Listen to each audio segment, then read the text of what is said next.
Good evening, everyone. It is 6 o'clock on August 20th, 2024, and time to call to order this meeting of the Gallatin City Council. We'll begin the meeting like we begin each of our meetings, which is with the invocation, the Pledge of Allegiance this evening. Councilman Allison is going to offer our invocation, and I don't know who's going to lead us in the pledge. Councilman Hayes, will you lead us in the pledge, please? If you all would stand with me, please. Will you please join me in prayer? Father, we come to you on this afternoon, this evening, and we thank you for your providence. We thank you for your guidance. We thank you for our nation and state and this great city of Gallatin. Please bless us as we consider matters before us, and we give you praise for all of this. And I pray in the name of Jesus. Amen. Amen. Please join me in the pledge. I pledge allegiance to the flag Of the United States of America and to the republic for which it stands, one nation, under God, indivisible, with liberty and justice for all.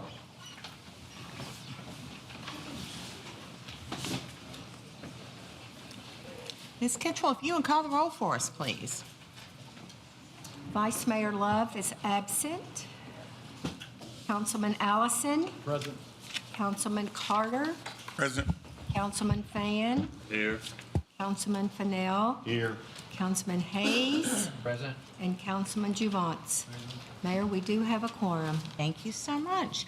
There are no minutes tonight for your consideration, so we'll move on to public recognition on agenda-related items. We have two opportunities for public comment this evening. One is at the beginning of the meeting, and that is for items that are on the agenda. And then there's time at the end of the meeting for items that are not on the agenda. Whether you speak at the beginning or at the end, you'll have 5 minutes to speak, and we need your name and your address for the record, please. But at this time, I'll say public recognition on agenda-related items is open, and anyone who wishes to speak may come forward at this time.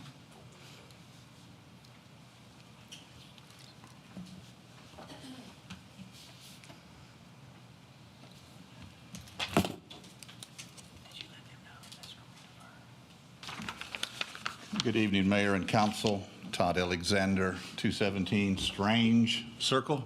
Good to see you tonight. I was out of town for the public hearings a couple weeks ago, and I normally like to try to address things as early as I can in the process, but duty called elsewhere. So I just want to speak tonight about agenda item 1, the Nichols West. At the first reading, a few weeks ago, a citizen asked the question of why Nichols West had to be R8 PRD. Why couldn't it be R20? And the answer came, and she had left, Mayor, and I want you to know I made sure she knew you did answer the question. I appreciate that.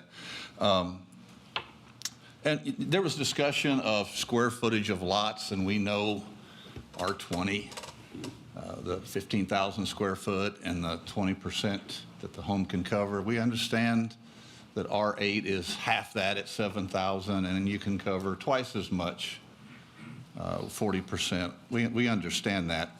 What she really wanted to know was why. She didn't want to know what the difference was. She wanted to know why can't that project beside her house look like her house, look like her street, look like that area. And that's what she really wanted to know. And eventually there was an answer that, well, that's what the developer wants. And they want smaller lots so they can put more houses on it.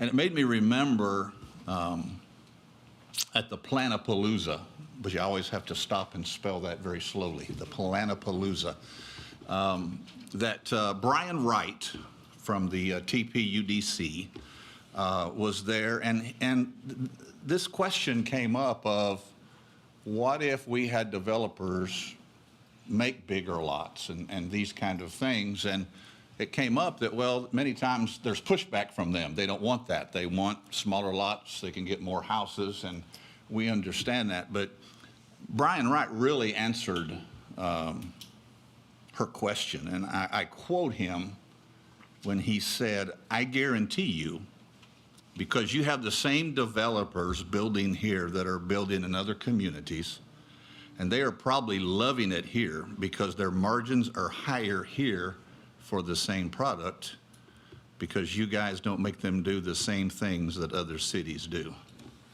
Wow. I just was amazed when he said that. You know, tonight would be a great night to begin to really look at what citizens want, especially in this Nichols West subdivision proposal, second reading tonight. Can we make developments moving forward look like the areas? Honestly, my opinion, I think there'd be very little pushback. For instance, if the banks of Lot 4 looked like houses in that area. But instead, I believe, if I remember right, 41-foot wide lots, 10 foot between houses. That does not look like that area. And so I think banks of Lot 4, the Nichols project and the Kirkpatrick project when it comes up, I wish I could do more, but all I can do is ask. Can we consider those kind of projects moving forward? Tonight would be a great night to start. I know second readings aren't the time we like to say no, but boy, if we could start pushing back and getting developments that look like our Gallatin, I think it'd be a win for everybody. And that's what I feel like Gallatin needs. Gallatin needs development that feel like a win to developers, a win for builders, a win for the city, and most importantly, a win for the citizens that live in that area. Thank you. Anyone else wishing to speak this evening? You may come forward at this time. Seeing no one, I'll declare public comment on agenda-related items closed and move forward now to mayor's comments. I do have a few things to share with you. I'll start with just asking you all to think about a couple of people who are going through difficult times right now. Mayor Love's not with us this evening. Her husband had surgery yesterday. I understand he's doing well, but I'm sure Mr. Love would appreciate our thoughts and prayers. And Billy Waldeck, our beloved member of the Gallatin Police Department, is in the hospital, and we're keeping up with him, but I know he feels the prayers of many and appreciates our thoughts as well. Today, on a very positive note, we had a fabulous ribbon cutting for Mohawk Textiles. Congratulations to Dominic Wade. He told the story, and it was really moving to me because I thought back to 4 years ago, because they broke ground 4 years ago today. And he told the story about how everything had shut down across the world because of COVID. And he had committed to investing these millions and millions of dollars in Gallatin. And he had no idea if it was going to work that day when he got up and he came to the ribbon cutting or to the groundbreaking. He said, all I knew was to put one foot in front of the other and move forward. And then today we celebrated the opening of that magnificent facility. And this is a culture for employees.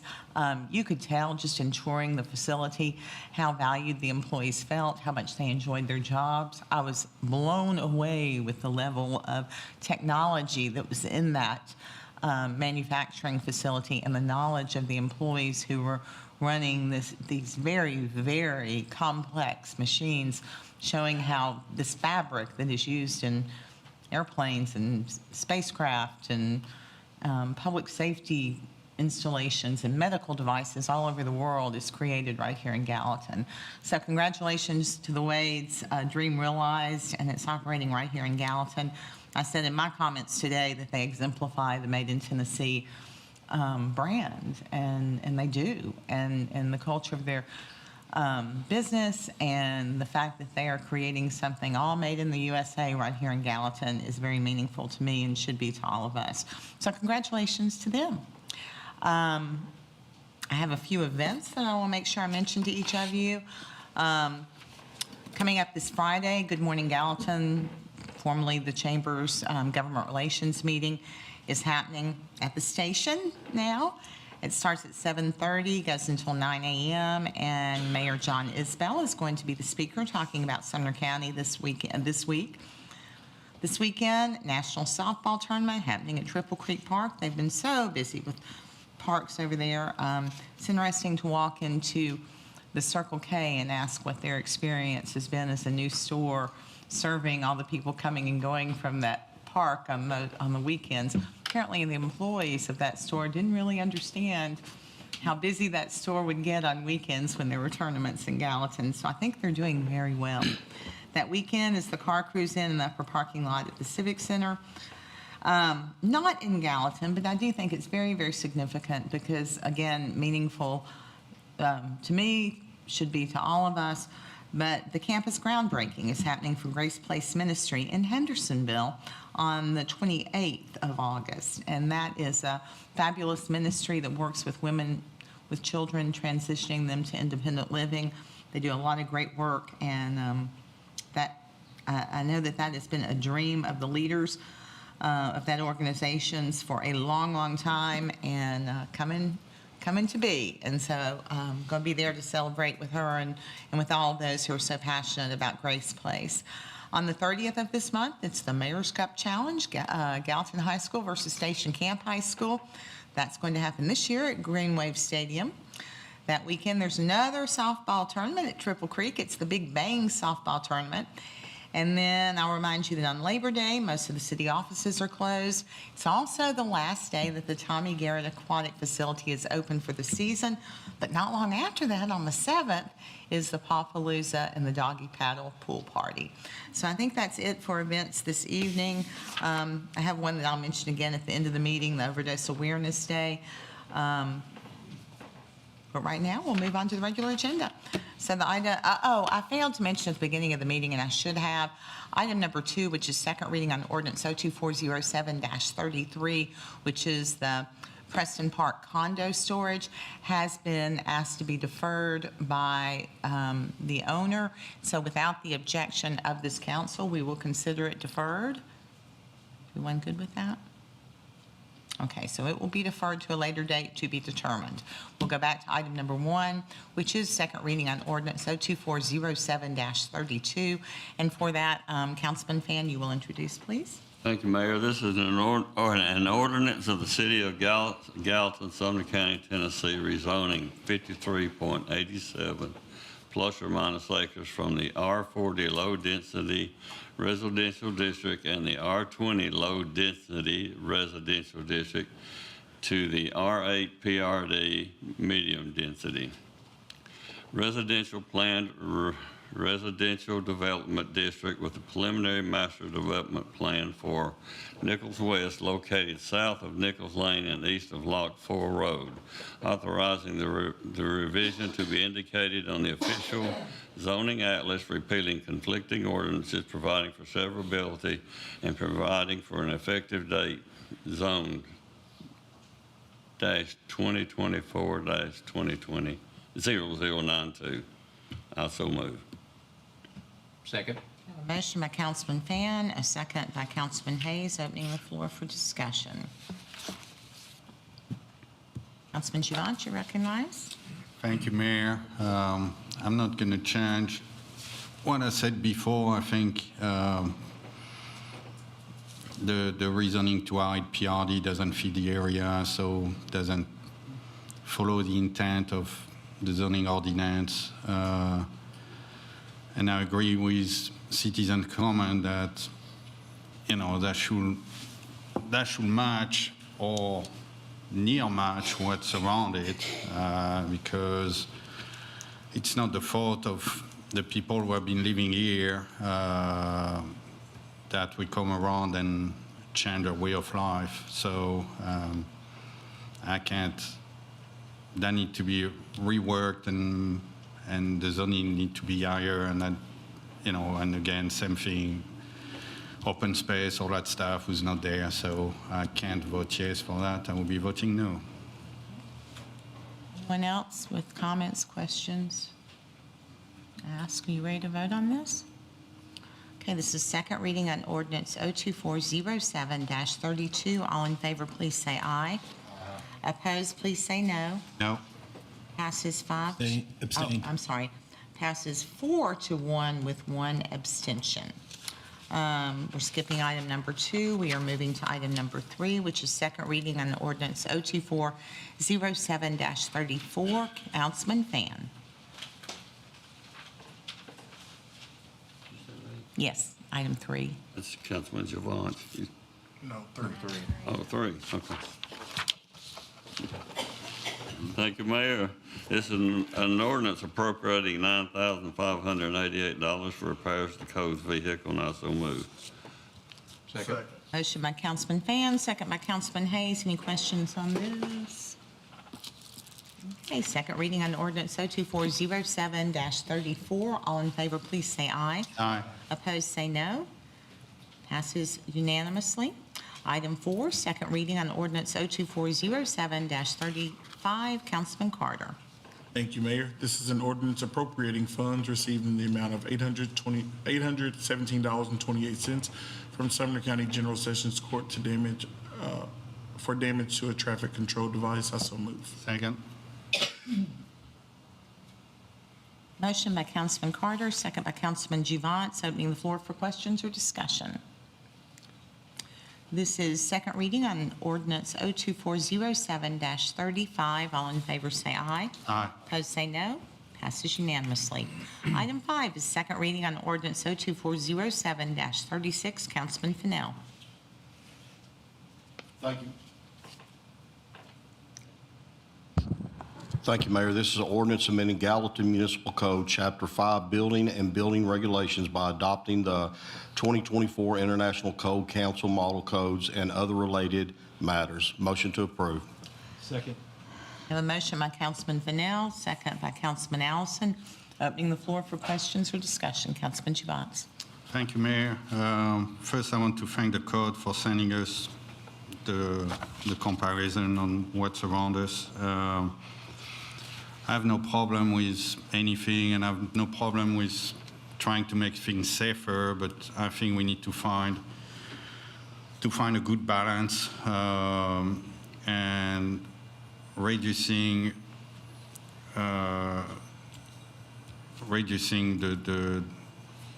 the requirement for sprinklers on the square footage. I think we went too far. So on what we got around, Mount Juliet is at 12 square foot, but they are looking to adopt a new code and we'll go down to 4,500. Andersonville is at 5,000 and maybe move to 35 to 4,000.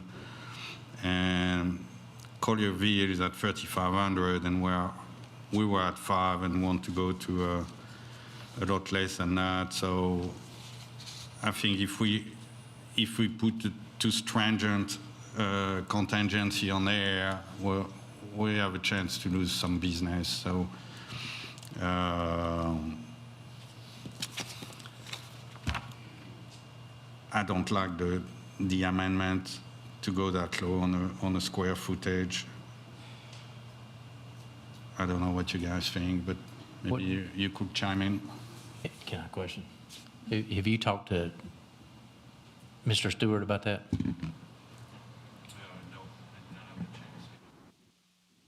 I think it would probably be good to talk to him about that, see what his thoughts are.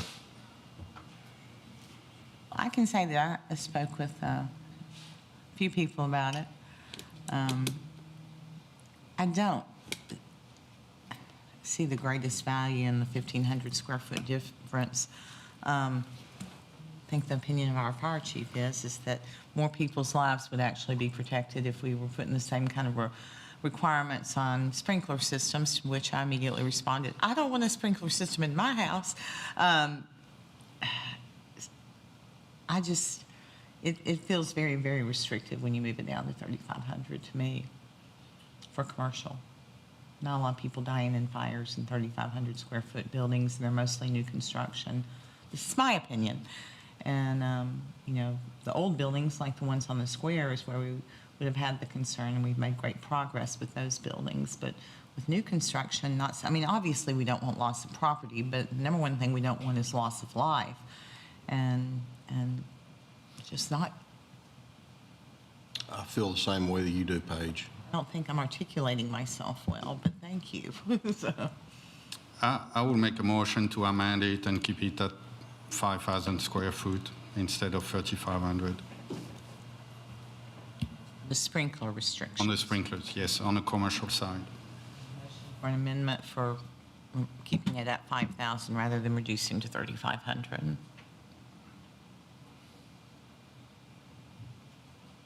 I'll second that. Motion, second by Councilman Fennell. Discussions on the amendment? Any questions on that? Should we not get their input on this? I mean, to see what, Well, I mean, I think we had that discussion. I mean, you're welcome to if you want. I agree. I'd like to get a Stuart, chance do you since we want had a to address it consequential vote for us? here. Do you mind? And to suspend the rules? I mean, there has to be, I Motion by Councilman Jamont, second by Councilman Carter. All in favor, say aye. Aye. Opposed? was going to say, there has to be a reason why they wanted to lower it to The 3,500. reason that we were given before is that people were skirting just under the 5,000 to avoid sprinkling it, and so their solution was to lower it to 3,500. I don't think we're talking about hundreds of businesses.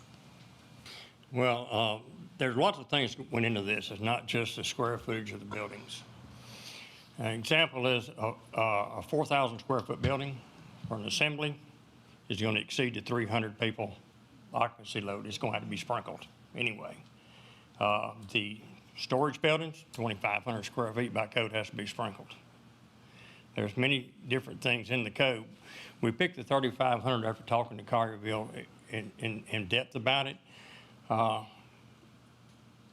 If you build a strip mall out here and we sprinkle that building, then we really don't care in code what you bring into it. We can put any kind of business in. You want to bring a restaurant in there, put them in there because the building's already sprinkled.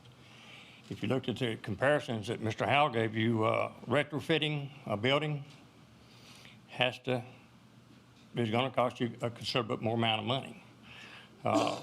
In 18, you gave us the amendment to stub up. So we stub a fire line into all the strip centers. And that seems to be the way that shopping's going now. It's more strip centers than it is anything else. Malls are dinosaurs, but the strip centers. And so if you put a strip center in and they want to put a restaurant on this end of it, let's take the buildings out here at 109, the newest one we have, they're sprinkled. So whatever business wants to come in there is free to come on in. But also other indicators to us are the last two convenience store gas stations that were built here, plans come to us fully sprinkled. Wasn't a requirement in the 18 code for them to sprinkle those buildings, but they're doing it other places in the country. So if they're building a model in Texas or Mississippi, wherever, they're requiring them to put the sprinkler systems in them. And to us, it's a life safety issue. That's all it amounts to. And you mentioned the square. When I arrived here about 80 years ago, the square had one building sprinkled. Now over 50% of that square is now sprinkled down there. Had we had a fire 10 years ago down there, we'd have lost most of that square. This fire department would have had their hands full with those old buildings. Now they got help. That's what sprinkler systems do. And unfortunately for us in codes, what changes codes, what brings about a change in codes is death. When people die, codes get changed. And we've tried to stay ahead of the curve here in Gallatin. We like to be the one that the state is calling us about to see how you did this and how's it working out for you. Well, it's worked out real well for us. And it's not mine, it's that department that's done this, okay? And like I said, you may have had some phone calls. We haven't had any. No one's called about it. There've been a few questions about how do you do this and how you do that with this building. And so, our appeal is to stay ahead of the curveball. That's all we're asking for. Well, I feel like you made a great argument for letting the businesses decide whether or not it makes sense to sprinkle them, so thank you. But you're not smiling. But, I mean, you did. I mean, you gave examples of smaller buildings that would require it regardless of their size. And then, some smaller buildings that are choosing to because their business model or their construction across the other part of the country.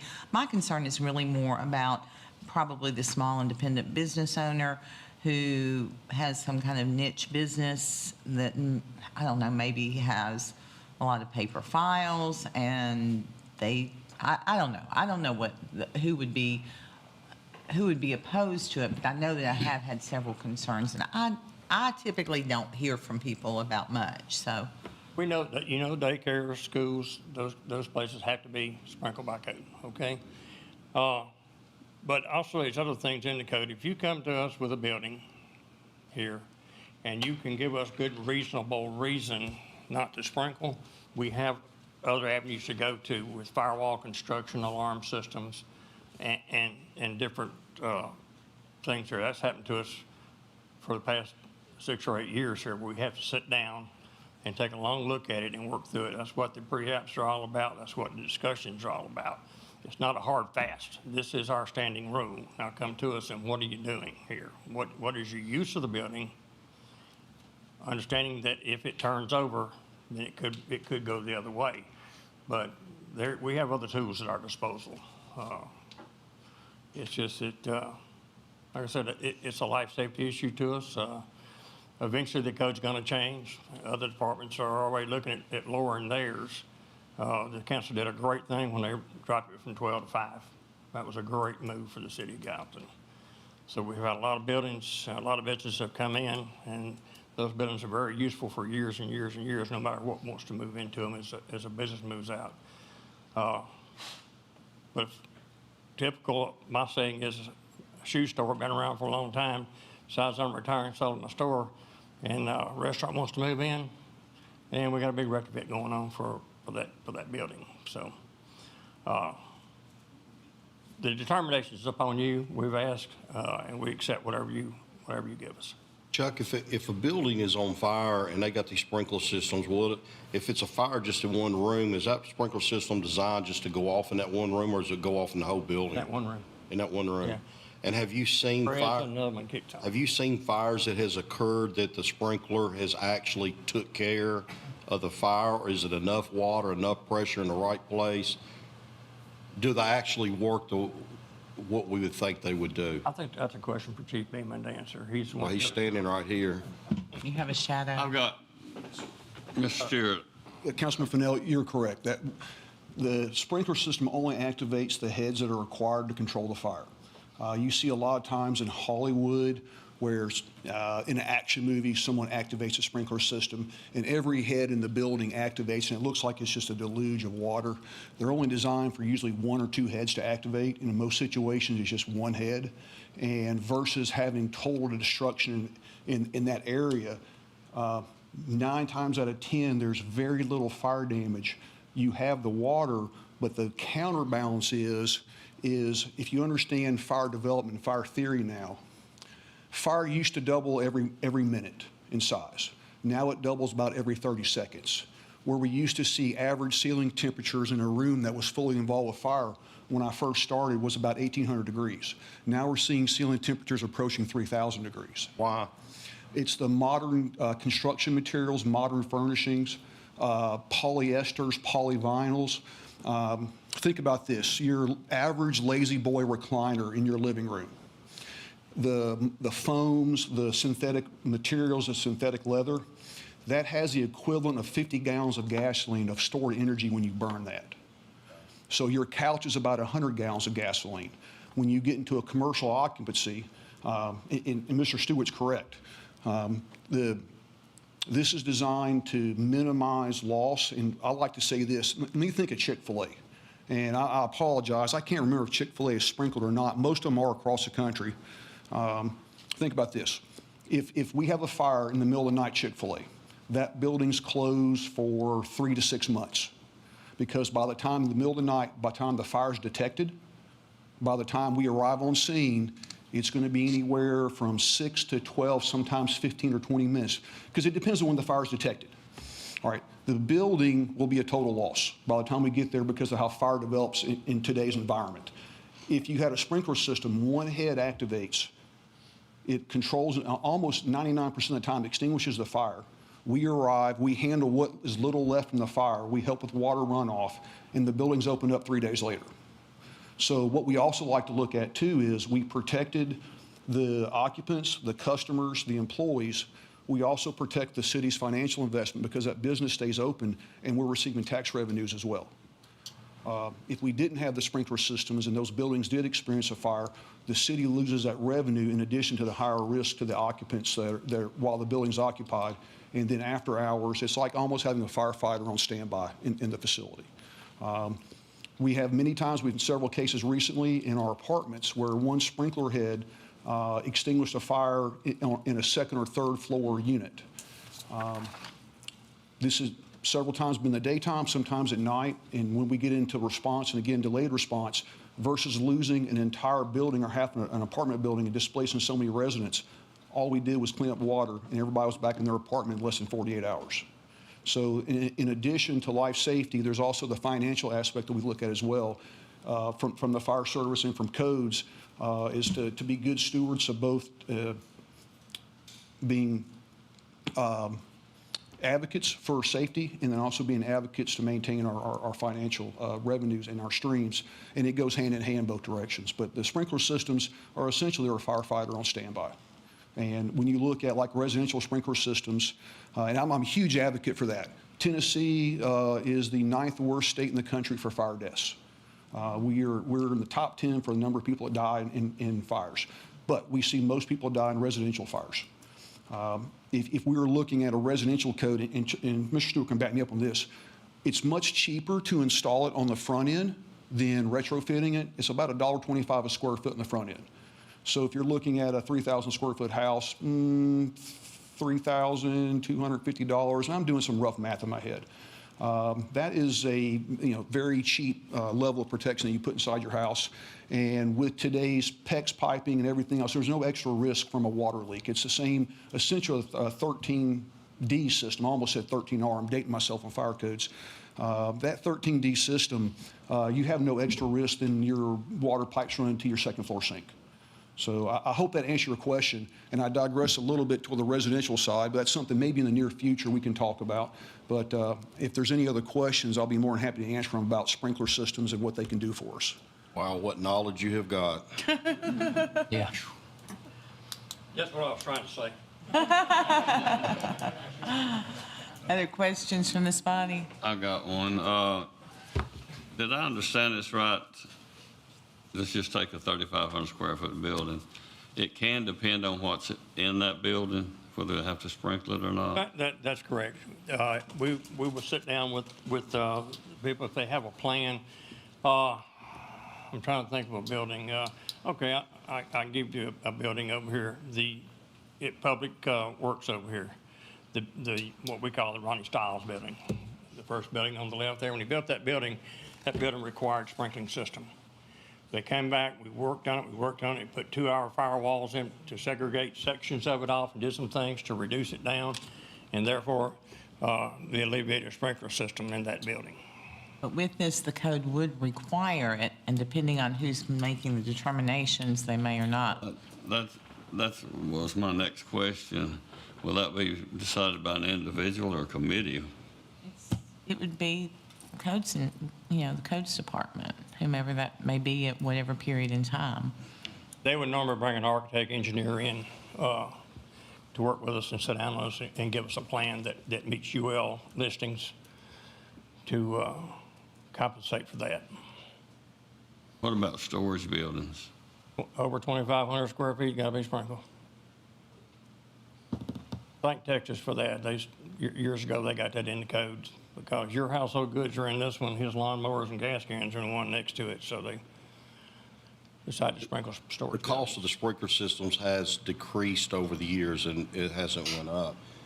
So, my first thought of when we first explored this idea before I had the class from Chief Beeman was that I was concerned about somebody like me. I build a lot of things, and the additional cost it would cost to build with that. But after hearing all this discussion right there, I think the main thing is public safety. And I know for a fact when my business caught on fire, I did not have sprinkler system, mostly block and stuff, but at the quick response of the fire department and what they done, they could have put me out of business real quick by staying on the water and then cutting my mains and stuff, but they kept fighting and digging at the fire, and I was open for business that Monday.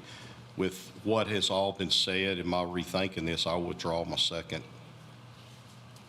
Can I add one more thing in here? So Okay. The 27 codes are now under review. The code councils are all meeting, And NFPA, who is the National Fire Protection, they're in discussions on the 3,500 square feet on it right now. I'm getting data from it every day. And they're going to revisit the residential sprinkling. Right now, the states have control on residential sprinkler systems. It's going to come. It's going to happen. It may be 7, 8 years, but it's going to happen, you know. And myself, I'm old. I live out in the country. I have a fire hydrant in my front yard, but I expect a volunteer fire to be there about an hour once the fire started. If I was building a new home today, I would sprinkle it. But right now, the international code is 12,000, right? Everything's at 12,000. Okay. Thank you. Okay, so we're Chief back. Beeman, will there be a less need for more firemen under this circumstance? So when you look at adopting a comprehensive sprinkler ordinance for both residential and commercial properties, when you're looking down the road and you have that firefighter on standby, there is a discussion that we should have at some point about what our footprint as a fire service looks like. We wouldn't have to have as many trucks to respond to a scene. If we have and I'll use this example, we have a new residential development and we require it to be sprinkled. And there's lots, Mr. Stewart said there's a lot of trade-offs that we can offer a builder and a developer if they decide to fully sprinkle the properties. And the other thing we look at too is we can reduce the number of apparatus. It takes less personnel to control and maintain that. And that would be a conversation for us in the future. And I'll use the term mini pumper, which is a smaller fire truck, which is more cost efficient because we don't have the larger unprotected properties that require us to maintain these full-size Class A fire department apparatus. So, you know, there are some trade-offs. You know, we're 70-something% medical runs. We're essentially an EMS department that occasionally makes fire calls. And unfortunately, that's what the data says, and we're not unlike any other fire department across the country. But we can look at, in future, how do we adapt what our needs are as a fire service in the community, especially when we have those aggressive sprinkler ordinances. And, you know, one other thing to tie into this, when your smoke alarm sounds at night and you wake up confused and your house is on fire, you have 30 to 45 seconds to escape now. So the sprinkler system, again, is that firefighter on standby. Your smoke alarm is going to go off, and unless the fire's in your room, you're not going to see it, but you're going to be alerted. If the fire does occur in your room, you'll survive. Where you would have the 30 to 45 seconds to escape, and that goes back to what I said earlier, just about fire development, fire growth, modern construction techniques. It used to be that the fire, before it would go to fully develop, would take 20 minutes. Now it takes a room to become fully involved in about 3 minutes. So and then you're looking at those near 3,000 degree ceiling temperatures. So I appreciate y'all's support for this. Are there any other questions I can answer about that? Thank you for brightening everyone's evening, Chief Beeman. I do have some. Thank you, Chief. Again, I want to make sure we understand. I'm not talking about the residential side. I'm talking about the commercial, where I think it's a different. We're talking about safety of people. I think the commercial is a different animal than the residential. I have no problem. I agree with you on the residential. I think we're too stringent on the commercial for now, and that may be going to bite us on. Like I say, it's all about money. We see that on development. You know, they like that was said before, they want smaller lots so they can make more houses for, you know, making more money, and that's a business, and maybe we're going to lose business because if we are the more restrictive of everybody, again, on the commercial side, if we have the more restrictive and they look, you know, 10 miles down the road and they see they can save even $50,000 to open a small business, that's a lot of money, they will go 10 miles down the road. So that just... Yes, and I understand everyone's concerned about that. My apologies for muddying the waters between the residential and the commercial side of things, but they both have similar applications, but there has to be a good common sense approach with a good balance as well. And I greatly appreciate that, and I apologize for muddying any waters there. No, it was very interesting. Thank you for your... Thank you all both for your expertise. Okay. At what point and how would you determine when you needed less firefighters? Okay. That is probably a few years down the road. In our current environment, if you look at the number of structures that are sprinkler versus not sprinkler, you look at our call volume and our risk isn't decreasing. It's stabilized, but it's not decreasing. And the more properties that we have that are developed without sprinklers, that risk will continue not to decrease.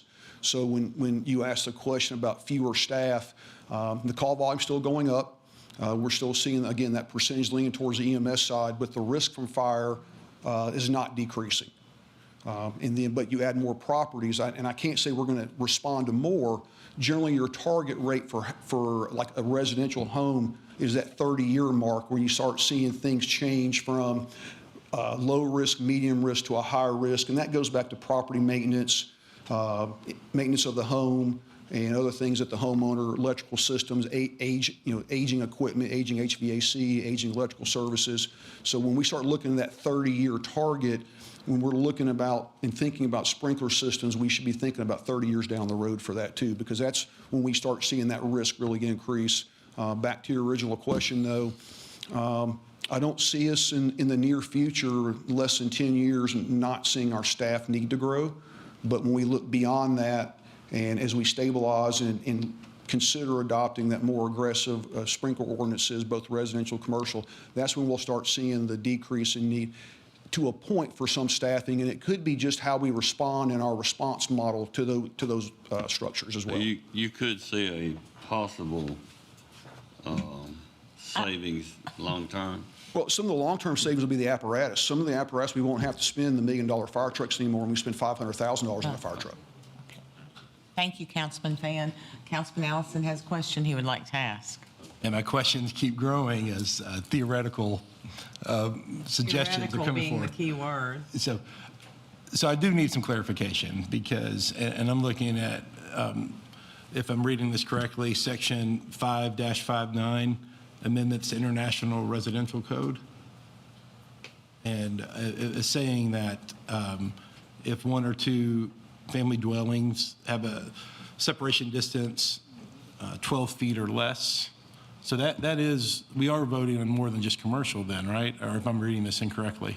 If I could let Mr. Stewart speak to this one real fast. Yeah, that's a separate area, and that have to do with That's proximity separate, of but we're homes, and moving, that is houses related now to required to be 10 feet apart. We're moving it out to 12. Okay. Picking up a foot on each side off the walls. Our thinking and our questions we've asked around, giving a firefighter that extra 2 feet, if he's in there fighting a fire, it's safer for him, and it gives him more room to keep that fire from spreading to the house next door. So that's what that rule's in there for. Okay. Yeah, my amendment was just on the commercial side. That's, And we're talking about two different yeah. issues. The question was on the commercial side, on commercial businesses, okay? You know, I asked you a question last week. You asked me a question, I asked you one. The state a few years ago tried to take the sprinkler systems out of churches. And I know that's what you do, okay? My question to the state and to Senator Farrell was, what is the average age of most churchgoers nowadays? I don't see a lot of young kids in church. They're old, and you ever seen them run? You know, so the state backed off, left it alone for us. Yeah. So, you know. Okay, thank you, Mr. Stewart. Does that help you, Councilman Allison? It does, as long as, so, and maybe I'm pushing the wrong buttons. No, it's lots of different things within here that is being addressed with these changes. If you're pushing your button thinking that I can see that you want to speak, you cannot. Okay. So That's fine. you have to like wave your hands in the air and shout to get my attention. I definitely appreciate Chief Beeman's explanation and Mr. Stewart's work on this, and I also appreciate the numbers that you gave us. And I did have concerns. I'd just like to say that beyond safety, which I know that's everyone's concern, for those on this council who are concerned with the rate of growth in the city, this seems like Gallatin is in a position to raise the standards, to be a leader in fire protection, and therefore, because so many people do want to build and bring businesses to our cities, it's a chance to have a win-win. And so I plan to vote yes on this. And I do think, and I think Mr. Stewart would support this as well, I do think the City of Gallatin standards are high, both on the planning for development and on what's required in construction. So we have a lot more expectations than a lot of other cities do. So thank you. Okay, so we're back to the amendment that we have a motion on, but now we don't have a second on because Councilman Fennell withdrew that. So is there anyone who wants to second the amendment? Okay, so I'm going to say that that offering of that amendment dies for lack of a second. It takes us back to the regular consideration.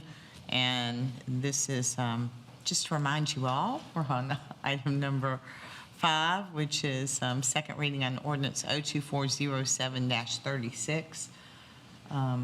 Open for any more questions or discussion. Everybody's just looking down. I'm going to say you're ready to vote then.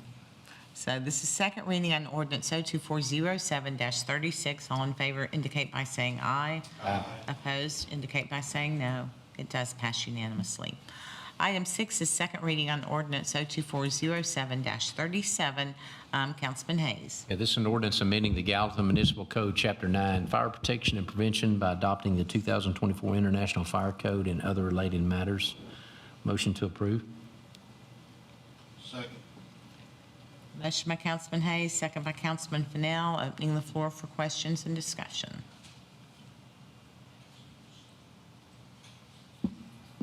Seeing none. Second reading on ordinance 02407-37. All in favor, please say aye. Aye. Opposed, please say no. Passes unanimously.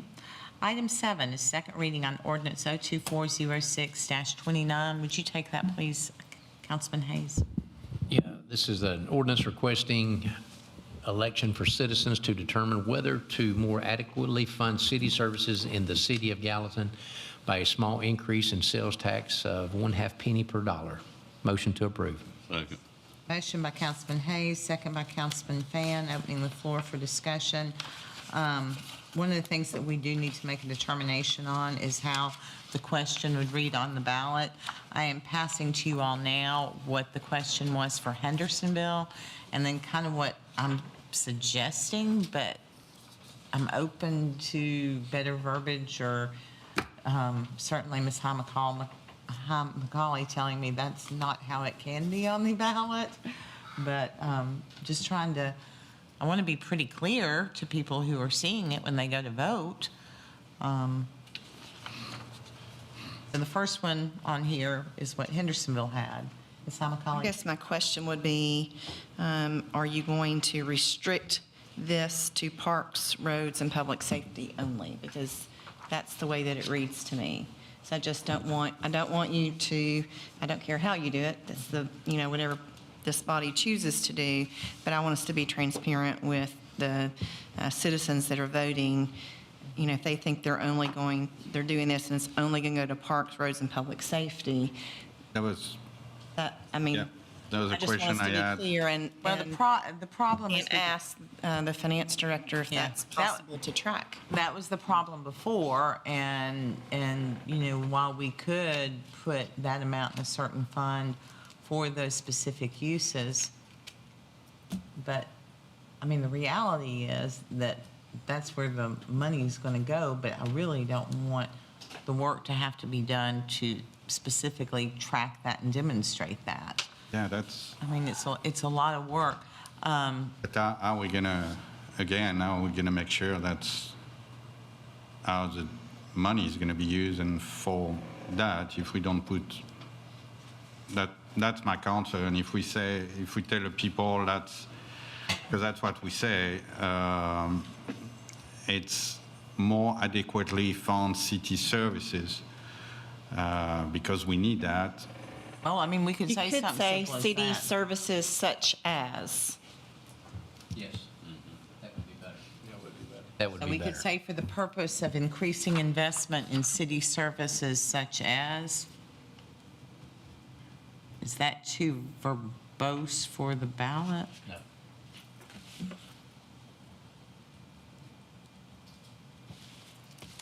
So in that case, it would read, shall the city of Gallatin, for the purpose of increasing investment in city services such as parks, roads, and public safety, increase the city's sales tax a half a penny per dollar? Yes or no? Yes. No, I mean, that's what the choice would be, yes or no on the ballot. In Hendersonville, you see how it read, and the question was, shall it be approved? And it wasn't yes or no, it was approve or don't approve. So, And I need to look at that if we're changing that, because I do think that I think we have to be pretty specific, and I don't have that statute in front of me. Well, can we defer this to them? No. It needs to be done No. now? Okay. I think the option would then be that we would say, this is generally what we want it to say. Ms. High McCauley works with election. No, I think y'all have to come up tonight. It has to be in the form of a question. Yes, it does. Yes, it does. Well, the question is. That is the question. Yes or no. Right. But you're saying you don't know if that meets it, so I don't know where to go. I think it can say yes or no. I know that the for the ordinance and against the ordinance meets the statute. If you want me to, Are you saying either yes or no, or approve or disapprove? I mean, what? for the citizens when they're voting, they're going to vote yes or no, or for the ordinance. I mean, yes and no to me is clearer. I think we can probably pass it and with a comment that you choose yes or no, or approve or disapprove. So that goes through, and you put what's necessary to put it on the ballot. I think we could do that. I thought I brought all of Hendersonville's up here with me, but I did not. Theirs did say for the ordinance or against the ordinance. But they had a more specific ordinance than what we have. Can we do that? Leave you, I think that you can say yes or no, and then if that is not legal, obviously we have to change it. How about that? If that doesn't meet the statute. Yes, Hendersonville said for the ordinance, against the ordinance. But their question was the same, so if we can say yes or no, great. If we can't, then we'll have to say for the ordinance, against the ordinance, because that's Okay. how the question, I mean, their question, What's the verbiage going to be? Well, we need to decide on that, and then we need a motion to amend. so make a motion to amend with. you want me to read it? You What want me we to read it said, again? and the answer's going to be yes or no, or approve or disapprove, or for the ordinance, against the ordinance. So we cover everything, and For the ordinance, because- against the ordinance is what Hendersonville. yeah. For or against the ordinance, yes or no, approve, disapprove, so like that. 3 options. Susan, take, Our preference is yes, no, but yeah, whatever we need. So motion to amend. okay, motion to amend, Second. second by Councilman Hayes, with this verbiage to be clear for the record. Will you read the verbiage to us? Shall the city of Gallatin, for the purpose of increasing investment in city services such as parks, roads, and public safety, increase the city's sales tax a half a penny per dollar? At some point, will we designate how much or what portion of that goes into parks or infrastructure? That can No, come no. When we do later. the budget. Huh? When we do the budget. Okay. That can come later. Such as in there, Right. such as, because it doesn't have to go Yes, for with that. this verbiage, second by Councilman Hayes. That was the verbiage as read. Councilman Allison? Well, I do have a question. I don't want to muddy the waters too much because this is an education for me. The way the ordinance is put in, this just might be our minutes. Is the word small necessary, or would that have to be? This is not in what you handed out. I'm talking about on the actual ordinance there before us, where it says a small tax increase. Yeah. Can you show me where you're reading? On the On the agenda. item 7. Thank you. Oh. Yeah, small. I mean, again, this might be not a large issue, but to protect the city, I just feel like, I just don't like the word small, because I think that's a matter of interpretation. Opinion, yeah. Out of Let's opinion, vote on this amendment first. Yeah. Okay, and that's why I knew that the order here was interesting. Okay, so we have one amendment. Any discussion, any questions on the amendment? All in favor of the amendment, say aye. Aye. Opposed? Okay. I do have a question if we, Let's Wait a go minute, back I to think we're still Councilman on Allison. Councilman Allison's. Councilman Allison, so if you wish to see that removed, you would suggest an amendment to remove The word that small. word. I suggest an amendment to remove the word small on the agenda. And add Well, and. no, it wouldn't be on the agenda, it'd be The on title, on the the ordinance title of the ordinance. The title of the ordinance. So moved to remove the word small. Motion by Councilman Allison, Second. second by Councilman Carter. Any questions, any discussion on that? to change A by N, A-N, I suppose, to make it Yeah, that makes English, sense. to say by Over N for increase N instead increase instead of, of A increase. just to make it Take 'em English. Oh. You know, I don't speak English, so I just, Here's what you're saying now. Okay, so from A small to an, increase. And increase. Thank you, sir. replace A small with an. Okay, motion by Councilman Allison, second by Councilman Carter. Any further discussion? All in favor of the amendment, say aye. Aye. Opposed, say no. All right. So now we have two amendments, and we go back to the original motion now as amended. Any questions? You had something, Councilman Pan. this may be too premature, but do we have an estimate on how much more this will bring in for the city do we have a dollar amount yet? I don't recall what it was, but yeah, Ms. Nichols presented that when we first discussed it. Do you remember it off? It's a, if we're at, I mean, she can do, Yeah, that sounds about right. It was like a $3 million. I wasn't prepared to answer that, but I believe it was $3 million annually. that's the same number I was thinking too, so I bet you're right. It's significant. I mean, it is essentially, and it increases the county's coffers as Will well. it be enough, and I'm not tax happy by no means, but will it be enough to make a big dent in what we're trying to do here? Is it? $3 million, $3 million it's a big increase? dent. Yeah. Yeah, I think. Yeah. Yeah, that's a big dent. Not asking her. Yeah, it is also the limit of what we can do. So if you're thinking that we could do more, we cannot. I'm not for doing more, I'm just wondering if it's gonna be enough. Well, it's never enough, or, I mean, we could do all kinds, we can buy David Brown all kinds of soccer fields and park lights and lazy rivers if we had unlimited funds, but it's never going to be that kind of funds. We're always going to have to be very, very, very discriminate with taxpayer dollars. Mayor Brown, let's watch what we say as it pertains to lazy rivers. Not at the top of the priority list. Most where are soccer we? fields are. Oh, my goodness. We're only on item number Aye, can we vote on that? 7. Are you ready to vote on it as Yes, ma'am. amended? Second reading on ordinance 02406-29 as amended. All in favor, please say aye. Aye. Opposed, say no. It passes 6-0. Item 8, first reading on ordinance 02408-38. Councilman Hayes. Ordinance amending Gallatin Municipal Code, Chapter 17, Article 4, Section 17-256, rates. Section 17-257, fees and charges. Section 17-260, minimum bill. Section 17-265B, 1B, gas service line extensions and fees. Motions to approve. Second. Motion by Councilman Hayes, second by Councilman Fan. Open the floor for discussion. I think I'll bring it, because again, we're not gonna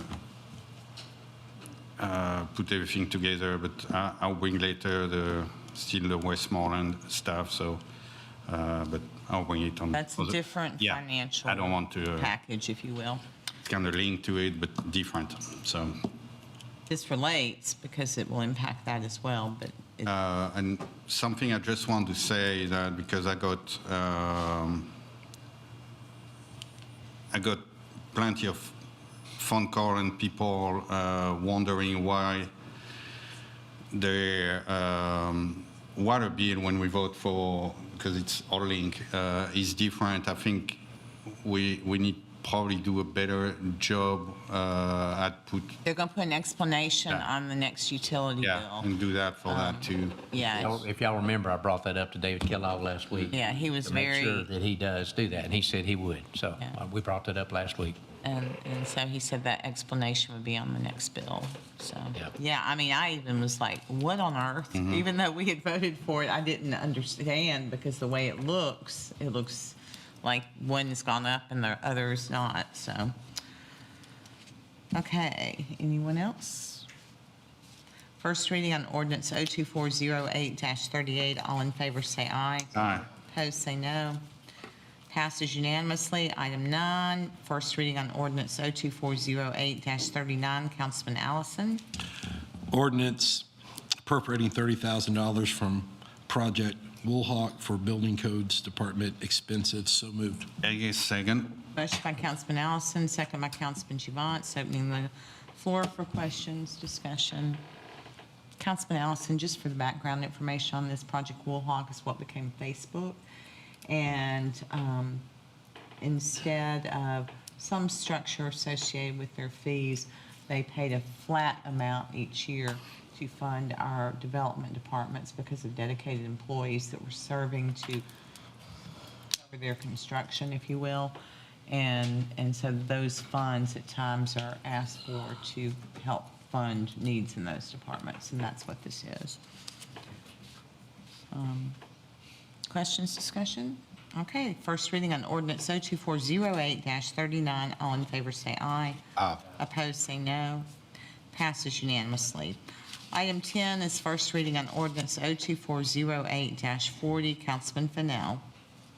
This is an ordinance of the City of Gallatin, Sumner County, Tennessee, rezoning 24.49 plus or minus acres from the PGC Planned General Commercial District to the MRO Multiple Residential and Office Districts with amended preliminary master development plan for the crossings at Hidden Creek Phase 1 and 2 on 5 parcels totaling 120.50 plus or minus acres located north of Highway 386 and east of Big Station Camp Boulevard.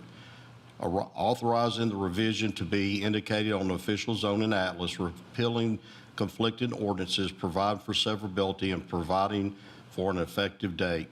Motion to approve. Motion by Councilman Fennell, second by Councilman Hayes. Opening the floor for discussion. Councilman Javance? Thank you, Mayor. Again, I'm just worried about everything was going to pop up back there. That was supposed to be a commercial corridor, and we put a lot more residential than that commercial. And we're talking about the Planapalooza, again, where, you know, we got told we should do something different, and we can, and that's part of our power to require something different. But again, when I look at that, it's much of the same. It's Morton House, fancy name apartments, because they're still apartments, even if they call them stacked flat. And plenty of exemption on the lot. No, the open space is minimal, and I still think there is not enough parking for 29 extra parking space for 285 units. I think that's not enough, and we're going to have an issue probably later on that. So I can't vote yes. I will be voting no. Else with comments, questions? Okay, this is first reading on ordinance 02408-40. All in favor say aye. Aye. Opposed say no. No. Passes 5-1. Item 11 is first reading on ordinance 02408-41. Councilman Hayes, you're recognized.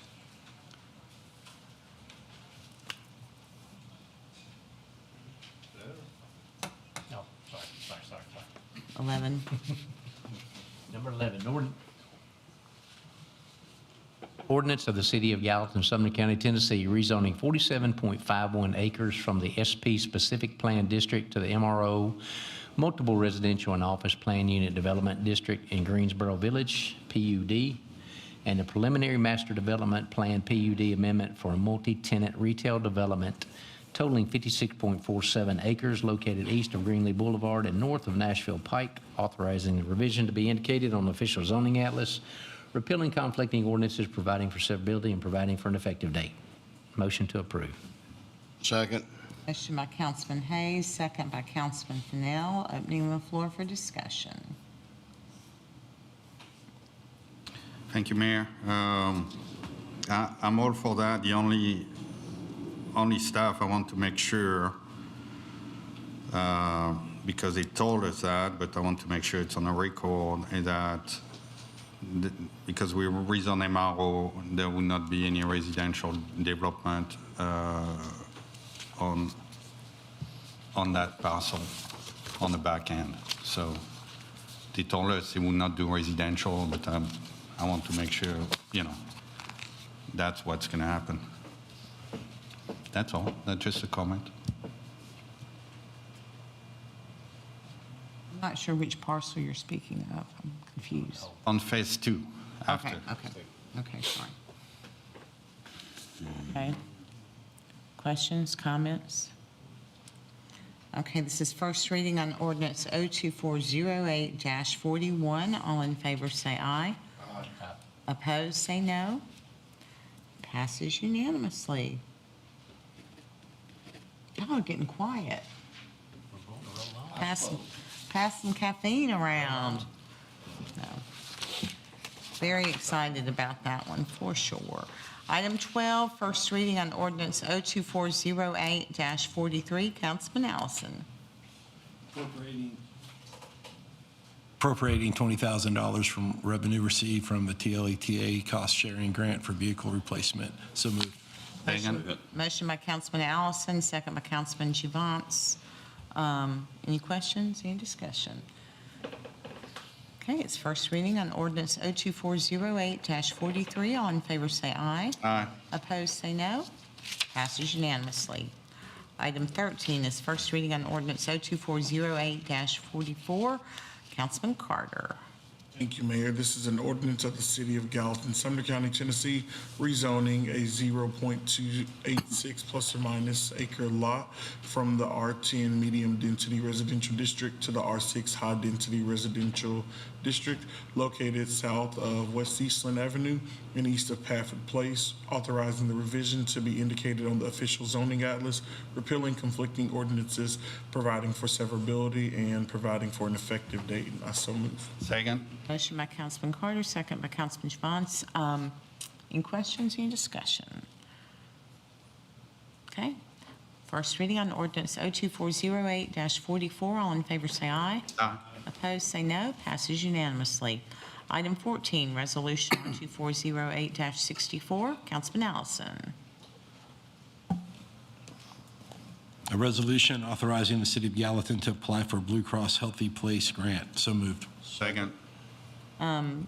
Motion by Councilman Allison, second by Councilman Givance. I think it should read Blue Cross Blue Shield Healthy Places Grant, but that's what's written there. So it's the important part is Healthy Places Grant. So any questions? Maybe this will be our year. Resolution R2408-64. All in favor say aye. Aye. Opposed say no. Passes unanimously. Item 15, resolution R2408-65. Councilman Fan. Thank you. Thank you, Mayor. This is a resolution awarding life, AD&D short-term disability and long-term disability benefits contract for the City of Gallatin. I so move. Second. Motion by Councilman Fan, second by Councilman Hayes. Questions, comments, discussion? This is resolution R2408-65. All in favor say aye. Aye. Passes unanimously. Item 16 is resolution R2408-66. Councilman Carter. Thank you, Mayor. This is a resolution authorizing the City of Gallatin to apply for State of Tennessee Tourism Enhancement Grant. I so move. Second. Motion by Councilman Carter, second by Councilman Fan. Any questions, any discussion? Resolution R2408-66, all in favor say aye. Aye. Opposed, say no. It does pass unanimously. Item 17, Resolution R2408-67. Councilman Carter, you want to take that, please? Yes, ma'am. This is a resolution to reclassify positions and add additional headcount within the codes department. I so move. Second. Motion by Councilman Carter, second by Councilman Javance. Any questions, any discussion? This is Resolution R2408-67. All in favor say aye. Aye. Opposed, say no. Passes unanimously. Item 18, Resolution R2408-68. Councilman Javance. Thank you, Mayor. It's a resolution to reclassify position within the Public Works Department, and I so move. Motion by Councilman Javance, second by Councilman Hayes. Any questions? Any discussion? Resolution R2408-68. All in favor indicate by saying aye. Aye. Opposed, say no. Passes unanimously. Item 19, Resolution R2408-69. Councilman Fennell. This is a resolution authorizing the mayor to sign a contract with salary.com. Motion to approve. Second. Motion by Councilman Fennell, second by Councilman Allison. Any questions, any I discussion? don't remember that, I'm sorry. You might Go have missed the on. meeting. You weren't here last. What it is it's for us to be able to get salary data, because you'll recall when we passed the budget that we were going to embark upon doing a pay study with our own resources and talent and knowledge and expertise, so. Okay. And the reason that you're voting on it is because there are some terms that are against our contract management policy. And so it has to come before council, and council has to approve it. That's why you're voting on this. Thank you. Motion and second. Any further questions? Okay. All in favor of Resolution R2408-69, please indicate by saying aye. Aye. Opposed, you say no. It does pass unanimously. It moves us to item 20, which is Resolution R2408-70. Councilman Fan. Thank you, Mayor. This is a resolution authorizing the mayor to sign cross-access and parking agreement for Smith Street parking lot. Also move, but who's this agreement with? Second. Second. It's with the other property owners. It's Clay Haynes and John Pilgrim. Okay. This is about paving that lot. It's with Public Square LLC Public Square and John House Pellegrin. and John Pellegrin. Okay, and you all had asked me to follow up with Mr. Haynes, he was kind of the brainchild behind this, to see what his estimate on the cost was. He had originally gotten a bid. We're not within the bid timeline, but he thinks that they will honor it or be very close to it. And so the total cost for per the bid that he got was $218,000. That includes the landscaping. We would be paying our 53.75%, so about $117,000. Also spoke to him about maintenance, and he said that there is room for us to figure out arrangements, i.e. it snows and we clear that lot, or, something to that effect. But he said he envisions the maintenance of the landscaping being, again, on a pro rata share. And what he plans on doing is monthly,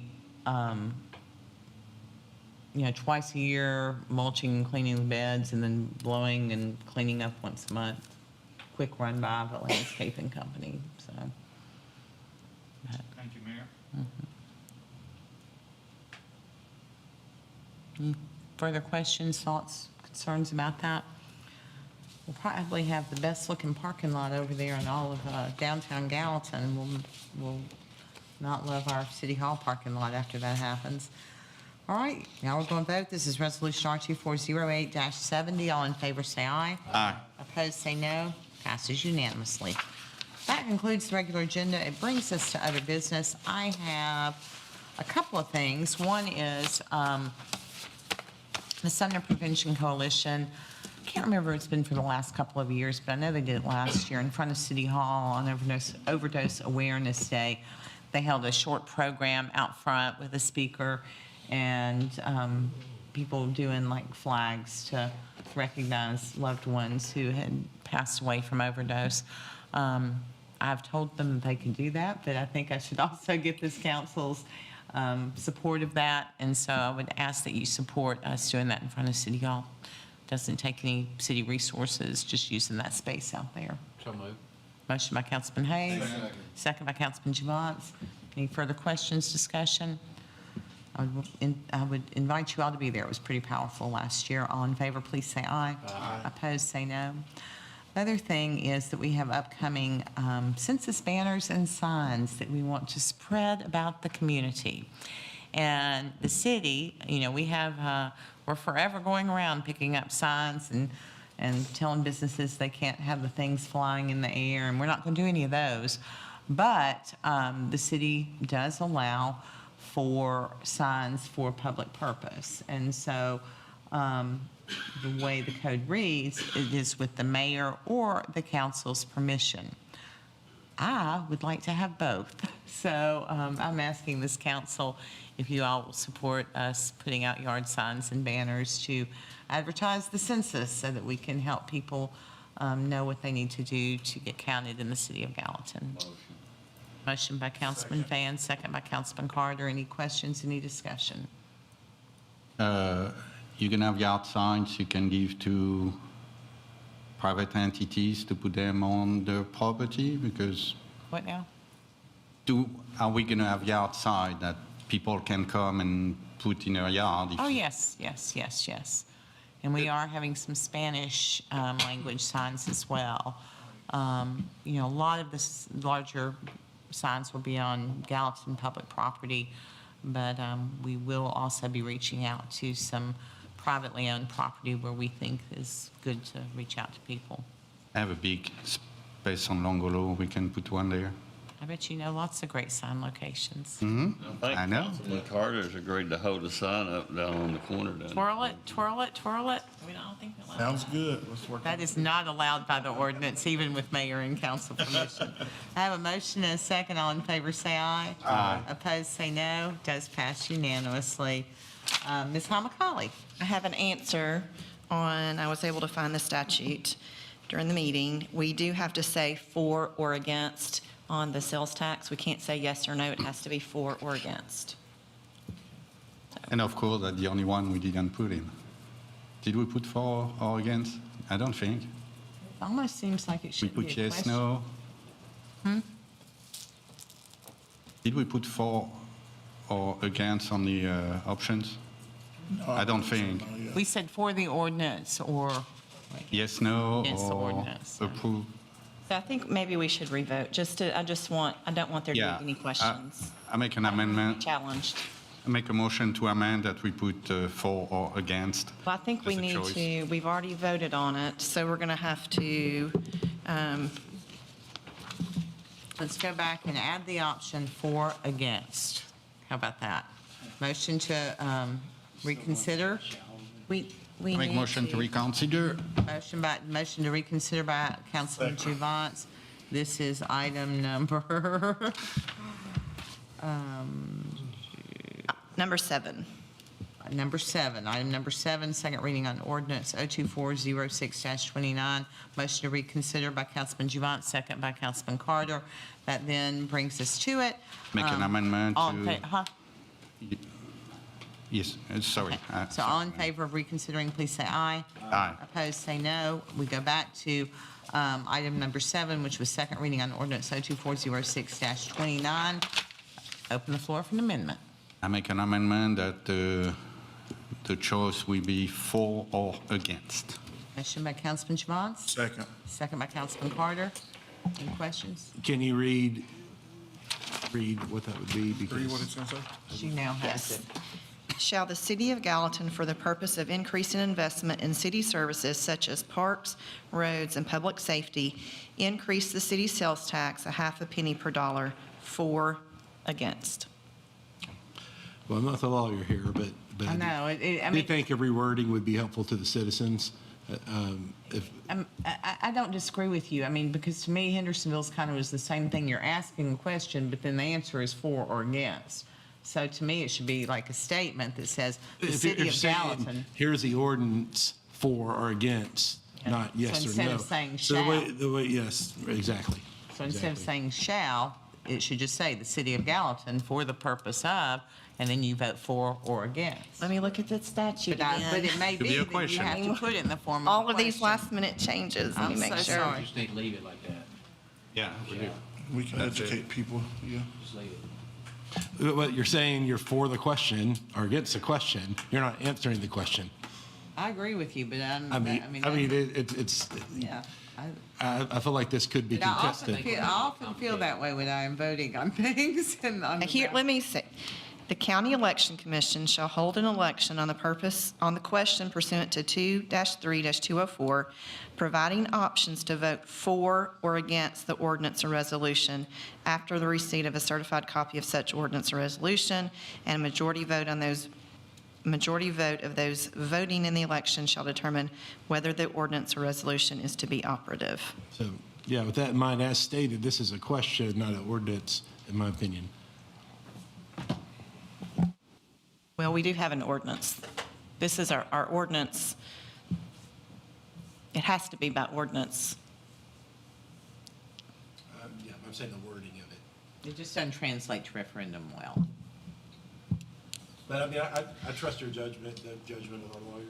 Shall the City of Gallatin's ordinance increase in investment in city services such as parks, roads, I don't know. Could it not just be a statement that says the City of Gallatin?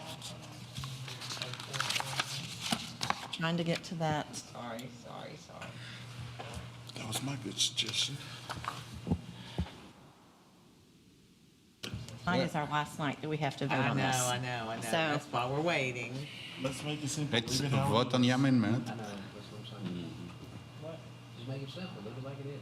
Yeah, let's vote on the amendment and let's keep going. If you're for it and you vote for, then you're saying that you agree. If you're against it, you're voting no.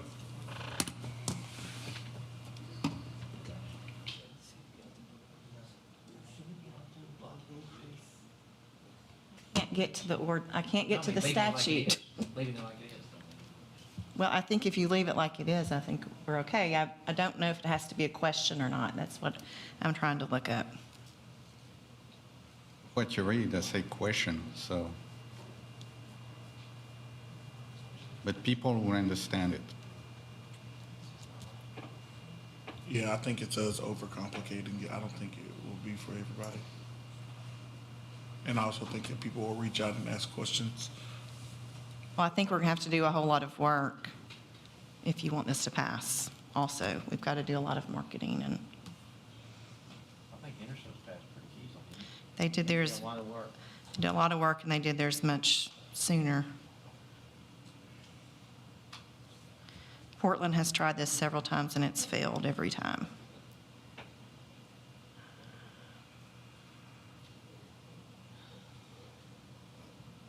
Well, I will say I've started working. People have called me and asked, is the mayor trying to raise taxes? So I have talked to people and let them know Susan, what what- this was about, not Trying to that keep you. property taxes. Right, And definitely. what the debt limit for that?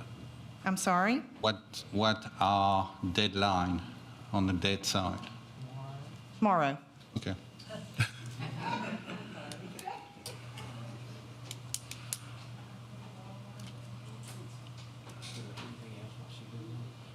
If there's any other Does business. anybody else have any other business? Councilman Chuvance? Thank you, Mayor. It's something I talked to our planner this week, and we say we're going to bring it. So I would like to see if we can put on for discussion next week. Are we planning to do zoning enforcement? Because I had a constituent call me because he got a letter because his travel trailer was parked not behind his home on a, I think, 4.5 acre property with trees because one of a planner was driving, saw it, and say he doesn't meet the requirement of the zoning because the zoning said I need to be behind the home where he has no room for that. So we talk about it, and I think we shouldn't see how we're going to do that, enforce the zoning, because Well, I had the code was saying they do stuff on case-by-case basis. We should do the same on, I think having someone driving around trying to find fault to enforce the zoning is not what Gallatin is. okay, now, I will challenge you on that, because what you're saying is the equivalent to trying to micromanage the police department when they're, like, for instance, they were in our neighborhood today enforcing a certain stop sign that gets run constantly, and I don't think that we should ever interfere with how we are enforcing. If we think something doesn't belong in our zoning code, then it doesn't belong there. But as far as trying to, And that's what I was going to say as well. And just remind council, I mean, you can always amend ordinances, but you shouldn't be, the role of a council person is not to get involved in the day-to-day business of the city. The departments are supposed to run those with the mayor being in charge of the day-to-day operations. So we have to be really careful, and we need to be very careful if we are contacting employees and asking them not to follow our ordinances. And I'm certain that's not what you're saying, but we need to be very careful. We can't discriminate against which ordinances we want to enforce and which ones we can't. No, but what I'm saying is that if we go that way, we're going to need 100 people on the planning just to. I think you're going to have to leave that to planning to set the priorities. I think they do have a fairly new enforcement person who's out trying to do his job. I thought, because I've talked to you many a times and everybody else too, but I thought that's what that enforcement person was supposed to do. They are. I mean, I hope they are. I hope they're riding around looking at signage, looking at and there all are this times. stuff. I'm hoping. Yeah. Well, okay. Well, no, I was just going to No, go say, ahead. No, there go are ahead. times, that, I'm sorry, I didn't mean to interrupt you, but there are times that, like, I'm thinking, oh, that's interesting that they did that, but I'm not interfering because they're out there enforcing our codes, and that's what they're supposed to be doing. I'm just glad that they're, because you could have 100 people, and you could have them enforcing every single day, but what they're doing is they're enforcing what they see when they see it, and then what they get complaints about when they get complaints about it, And kudos to Officer Anita Kemp, because I have been somebody that has received the letter myself. So they do it, and they don't show favoritism. Nor should they. Well, I didn't receive a letter. I'm sorry. My landlord did, and she definitely let me know. Yeah. So, I think, like, if there's an issue that you have with the code, as we rewrite, that would be the opportunity to address that, but I don't think we probably should be discussing enforcement or how anything's enforced, I think.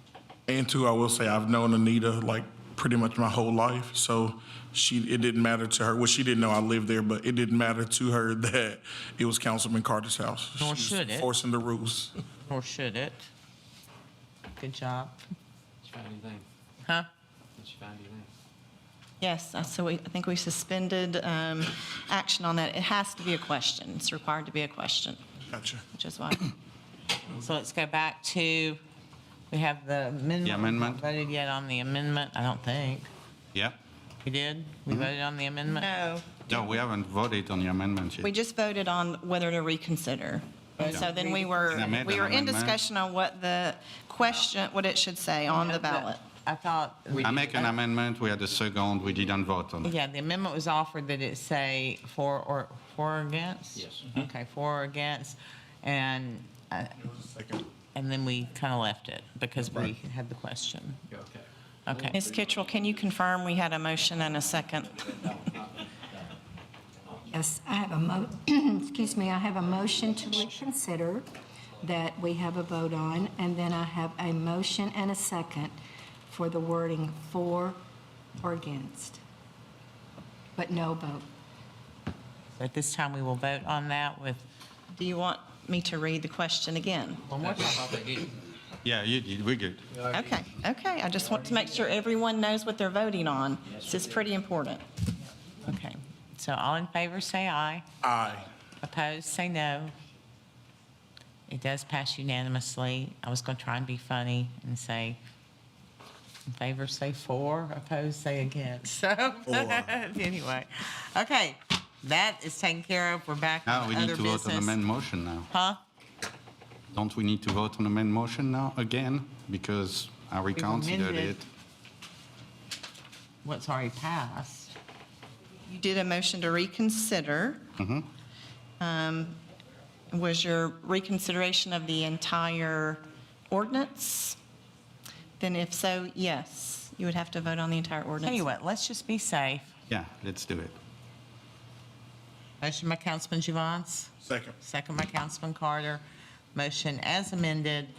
You'll recall that we have the amendment on the verbiage, and then we have the amendment with the for or against as the answer. There's also an amendment with a grammatical correction where we Change the title. change the title. Okay. To change the title, removing, oh man. Removing small and Put in adding. a small. A small to and. Replacing a small with an. Thank you. Okay. So those are the three amendments. All in favor, please say aye. Aye. Opposed, say no. Passes unanimously. Laughing too. I'm confused. Okay, thank y'all for your attention to getting this done. Thank you, Ms. Macaulay, for your guidance. I will ask, again, is there any other business? Councilman Juvance. Thank you, Mayor. Like I said before, I still want to talk about the Westmoreland extension because I like to do things to make sense financially. And the first time I talked, you say you will bring new numbers, so I run everything with the new numbers. And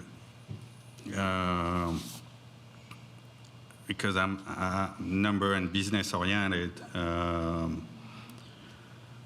with the new number, that's going to take us, if we run at 50 houses a year bill, because we can't run numbers with just everything billed on year one, because that makes no sense. With the numbers I have, including the GTF, the CF, the usage, all the fees, that's going to take us 27 years to break even. So 27 years to break even on what we invest on a 20 years bond, that doesn't make sense. But what really get me on that is that what I really don't understand is that I understand we try to make more money with the gas, but I don't understand why we're going to take a risk of losing money to service another town, knowing that that town is going to make money because we're going to bring gas for development. Basically, that's what I got told initially. And Westmoreland's going to get tax money on that. So again, because I like to do P&L, I run for Westmoreland. So we're going to take, if I just run the 20 years, because that's what our bond's going to be. So if I just run the 20 years with all the fees we're going to get, the standard usage was giving us by our superintendent, we're going to lose $2.5 million. And Westmoreland on tax, on property tax, going to make $9.3 million. And to do that, to get that number, I took a basic, and I think I'm kind of low on that because I took an average of $340,000 for a single-family residence, and I took the tax rate of 1.14 per 100. That's what they're voting on right now, and the assessed value of that house will be $979. So again, I don't understand why, if Westmoreland wanted our gas, what would take all the risk financially when they're going to make a lot of money with no risk. So, Councilman, I'm sorry, but you're making an argument that you don't have the facts for yet. And I mean, I make an argument with what?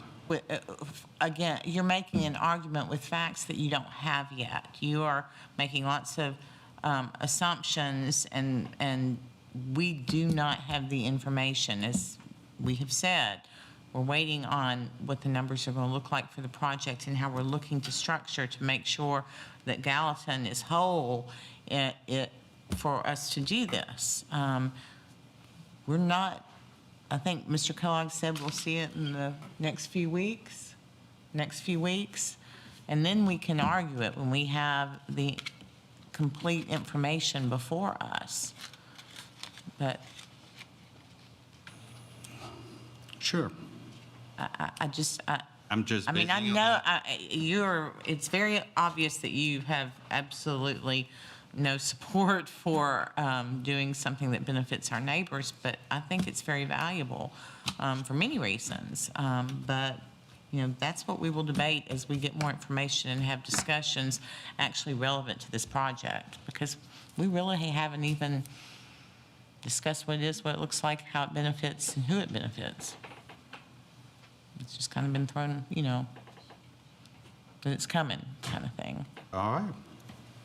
So, Sure, it's coming. Kellogg said last week, so. Any other business? All right, we will move now to public recognition on non-agenda related items. And there's a big crowd out there if you'd like to line up at the podium.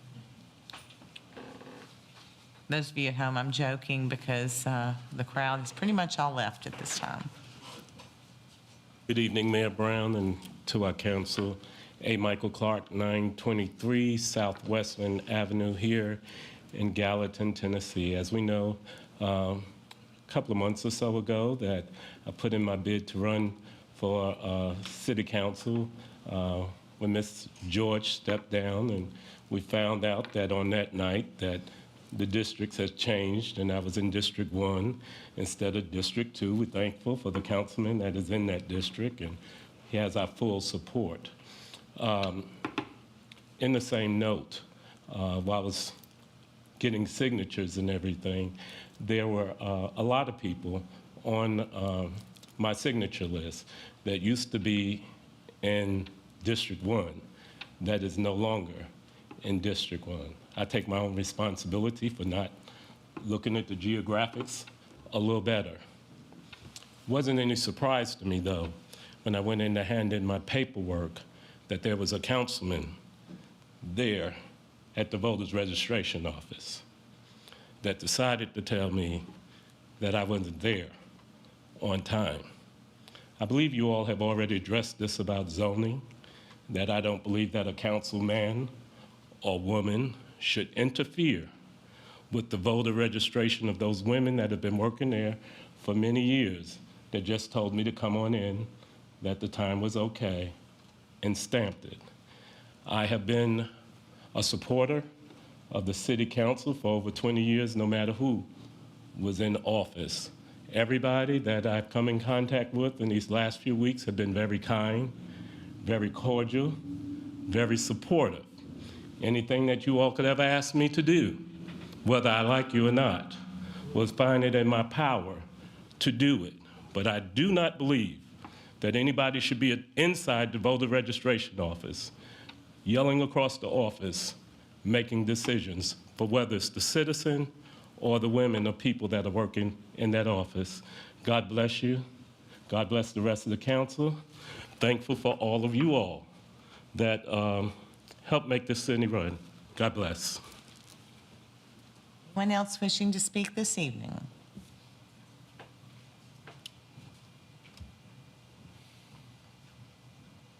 Hey, everybody. Michael Metter, 3046 Duval Drive. Wanted to get up here and talk about the lazy river thing. No, I'm just kidding. Sorry. So, first of all, great time today at the ribbon cutting. Wow, what an amazing facility they have there. If you ever have a chance to go out and talk and check it out, the things that they're doing in that building is mind-boggling. But really what I wanted to bring to your all's attention, something I actually got to talk to Ms. Allison about earlier, is being out and about and talking to people. We're doing a great job of building new homes, you know, and allowing opportunities for people that didn't have opportunities before, including me and my son. But one of the things that we're now missing is the follow-up for after people move into those homes. As you know, most homes have a 1-year warranty on them, and our builders are consistently not following through on those 1-year warranties. And we are in a position now where they want to continue building in our city, and it would be awesome to see you all come together and help those of us out that have new homes that have gone past that 1-year mark, that they refuse to help us. On top of that, they're not finishing properties appropriately and then passing it off to their buddies, the property management companies that hold our HOAs, and then immediately they're raising the prices of our HOAs to fix things that the builder was supposed to have built to begin with. Really, I just want to put that out there so that way you all are aware of it, so you all can discuss it and hopefully find some resolutions for those of us that are struggling with some of these issues. So that's all. Thanks. Anyone else wishing to speak this evening? Okay, seeing no one. Have a motion to adjourn by Councilman Carter. Second by Councilman Hayes. Second. All in favor say aye. Ladies and gentlemen, we're adjourned. Have a lovely evening, a great rest of the week. Show some kindness to your neighbors and share a smile. Take care. I thought it was 8:30.